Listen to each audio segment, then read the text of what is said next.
Face desfigurada por ácido, jovem recebe pele perfeita após milagre da Congregação Cristã no Brasil. Era uma tarde de sábado, o sol ainda brilhava forte sobre a pequena cidade do interior de São Paulo, quando a vida da jovem Ana Clara, de 19 anos, mudou para sempre. Ela havia saído cedo de casa para ajudar a mãe nas compras do mês, como fazia sempre aos sábados.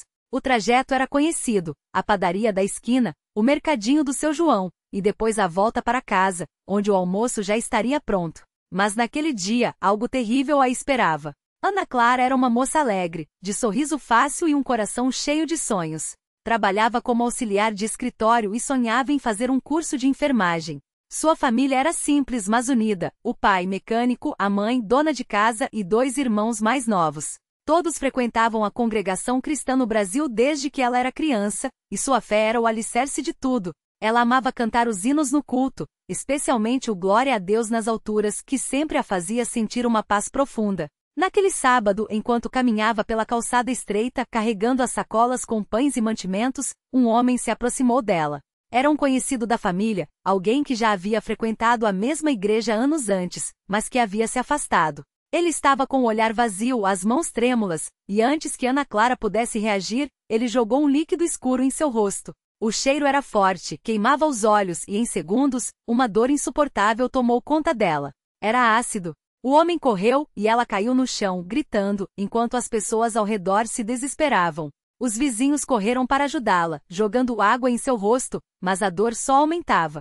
Sua pele começava a borbulhar, a descascar, e o pânico tomou conta de todos. Alguém chamou uma ambulância, e em poucos minutos ela estava sendo levada ao hospital mais próximo. Sua mãe, que ainda estava no mercadinho, só soube do ocorrido quando um conhecido chegou correndo, com um rosto pálido, dizendo: Dona Maria, foi Ana Clara. Alguém jogou ácido nela. No hospital, os médicos foram rápidos. Lavaram seu rosto com soro fisiológico, aplicaram pomadas e tentaram aliviar a dor com analgésicos fortes. Mas o dano já estava feito. Metade do seu rosto estava queimado, a pele desfigurada, os olhos inchados e vermelhos. Os médicos disseram que ela teria que ser transferida para um hospital especializado em queimaduras em São Paulo, pois o caso era grave.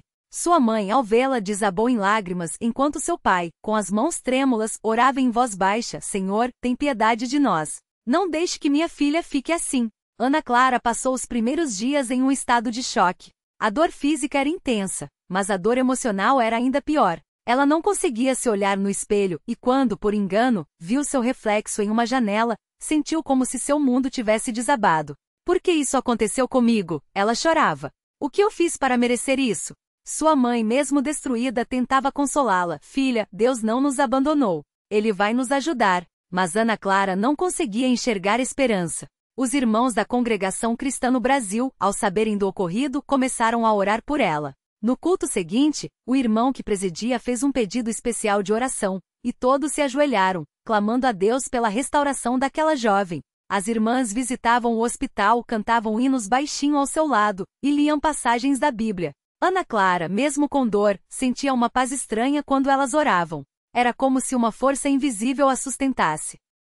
Os médicos foram sinceros, as queimaduras eram de 3º grau, e mesmo com enxertos de pele, as cicatrizes seriam permanentes. Seu rosto nunca mais seria o mesmo. Ela precisaria de várias cirurgias, e o processo de recuperação seria longo e doloroso. Ana Clara ouviu tudo em silêncio, com lágrimas escorrendo pelo que restava de seu rosto. Naquela noite, sozinha no quarto do hospital, ela chorou como nunca. Deus, onde estás? Por que me abandonaste? Ela sentia raiva, medo e uma tristeza que parecia não ter fim. Mas foi naquela noite que algo mudou. Enquanto ela chorava, uma irmã da igreja, Irmã Lúcia, entrou no quarto. Era uma mulher de fé simples, mas profunda.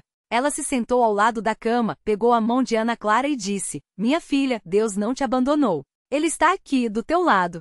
Vamos orar? Ana Clara, sem forças para recusar, apenas assentiu. A irmã Lúcia começou a orar com uma fé que Ana Clara nunca havia visto antes.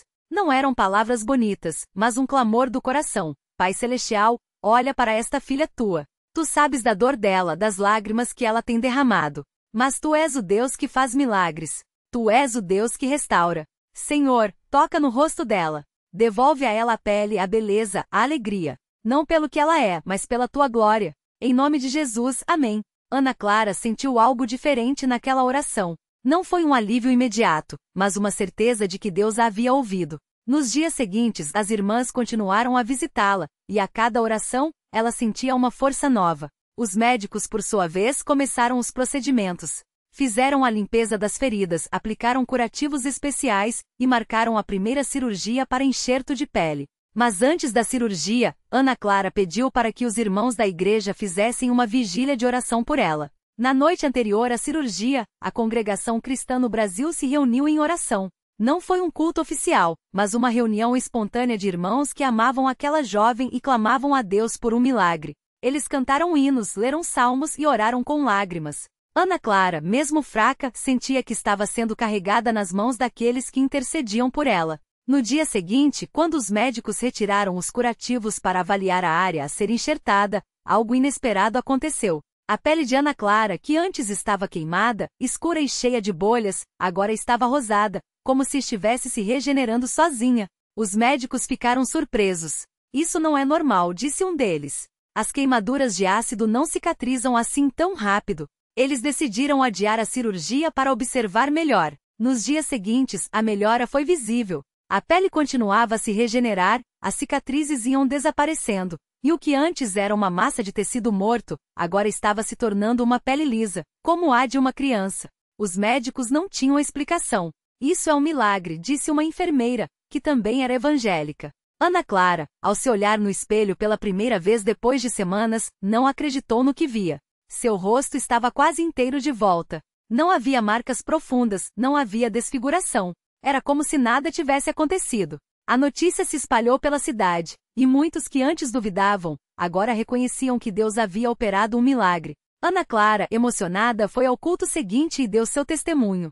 Com lágrimas nos olhos, ela contou como havia passado da dor mais profunda para a restauração mais completa. Eu pensei que Deus me havia abandonado, ela disse, mas Ele estava apenas preparando um milagre. Cada oração, cada hino, cada irmão que segurou minha mão foi usado por Ele para me trazer de volta. Seu agressor foi preso e durante o julgamento, Ana Clara teve a oportunidade de perdoá-lo publicamente. Eu não guardo ódio, ela disse. Deus me deu um novo rosto, e também me deu um novo coração. Eu perdoo porque também fui perdoada.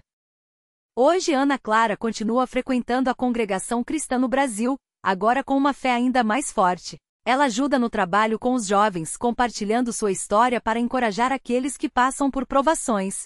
Seu rosto, antes desfigurado, agora é um testemunho vivo do poder de Deus. Eu não sei por que isso aconteceu comigo, ela diz, mas sei que Deus usou até a dor para a sua glória. Ele não apenas restaurou minha pele, mas também minha alma. E assim, o que o inimigo tentou usar para destruir, Deus transformou em um sinal de sua misericórdia. Ana Clara não é mais conhecida como a moça que teve o rosto queimado, mas como a jovem que recebeu um milagre. E em cada culto, quando os irmãos cantam "Grande é o Senhor e digno de ser louvado", ela canta com ainda mais convicção, porque sabe, em sua própria carne, que Deus é fiel.